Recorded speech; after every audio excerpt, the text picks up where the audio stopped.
बाज अहले हदीस इखवानियत का भी साथ देते हैं। क्या ये मनहज सलफ है? बिल्कुल नहीं, बिल्कुल नहीं। इखवानियत का साथ देना मनहज सलफ नहीं है, मनहज इखवानियत है। मनहज सलफ है सलफ के रास्ते का साथ देना। मैं आपको बताऊं, और चूंकि सवाल जवाब की मजलिस में लंबी बात नहीं करनी है हमें, मुझे याद पड़ता गालिबन अबू बकर बिन अय्याश रहमतुल्लाह अलैह, उनसे किसी ने पूछा था मनी सुन्नी,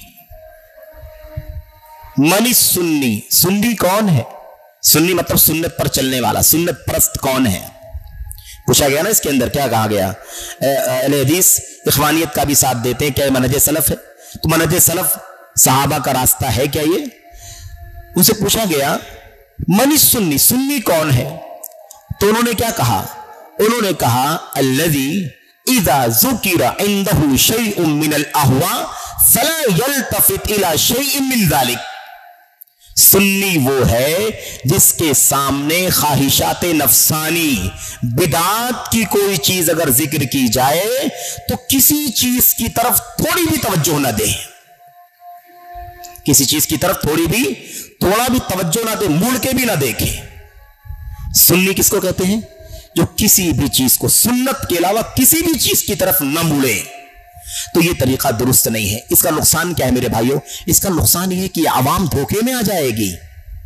मैं अगर एक अदना तालिब इल्म हूं, कुरान का, सुन्नत का, सहाबा के रास्ते का, मैं अगर किसी राफजी के प्लेटफार्म पर जाकर के वहां पर उनकी तारीफ कर दूं, या उनके मजलिस में जाकर के उनका हिस्सा बन जाऊं, उनके स्टेज की ही जीनत बन जाऊं, कुछ नहीं बोलूं, कुछ नहीं करूं, उनके स्टेज पर जाकर के क्या बन जाऊं? जीनत बन जाऊं। तो ये हमारे भाई हमारी बहनें जो है ना, दीन के मुतलाशी हैं, ये क्या हमें उस प्लेटफार्म पर देखकर शुरू नहीं पड़ जाएंगे? शुरू में पड़ जाएंगे।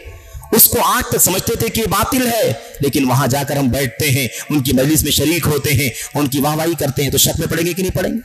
तो ये भी बहुत खतरनाक मसला है। तो ये बात याद रखें कि इखवानियत का साथ देना बिल्कुल सही नहीं है, क्योंकि इखवानियत के अंदर सूफियत है। ये इखवानियत के अंदर क्या है? इखवानियत के अंदर सूफियत है। इखवानियत के अंदर मीलाद है, जिसका तस्करा भी चल रहा था। इखवानियत के अंदर कब्र परस्ती है, कब्रों का मुराकबा है। घंटों घंटों पैदल चल करके इखवानुल मुस्लिमून के फाउंडर हसन बन्ना कई घंटे पैदल चल करके मिस्र के दमनहूर में बाबा के मजार पर जाया करते थे, बाबा के मजार पर जाया करते थे।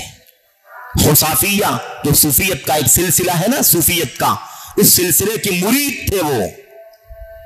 ये इनका अकीदा था। इसलिए इखवानियत के साथ कभी भी किसी अहले हदीस को नहीं देना चाहिए।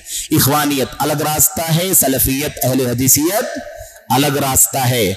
और इस मौके पर मैं जिक्र कर दूं, गालिबन 1948 या 1949 की बात है, या उसके पहले मुझे, या 1349 की गालिबन, मुझे थोड़ा सा तारीख के बारे में डाउट है, लेकिन वाकया किताबों के अंदर मौजूद है।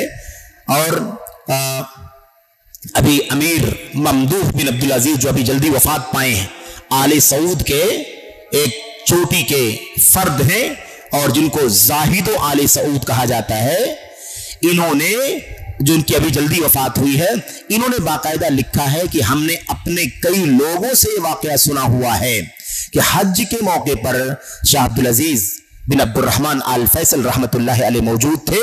उसी बीच में हसन अल बन्ना, जो इखवानुल मुस्लिमून के फाउंडर हैं, वो आए थे, हज में थे, और उन्होंने मौका पा करके शाह अब्दुल अजीज रहमतुल्लाह अलैह से आकर के दरखास्त की और कहा मैं आपसे दरखास्त करता हूं कि मुझे अल इखवानुल मुस्लिमून की एक ब्रांच सऊदी अरब में खोलने की परमिशन दे दें। ठीक है। तो शाह अब्दुल अजीज रहमतुल्लाह अलैह, जो वली अमर थे, हाकिम थे, उन्होंने क्या कहा?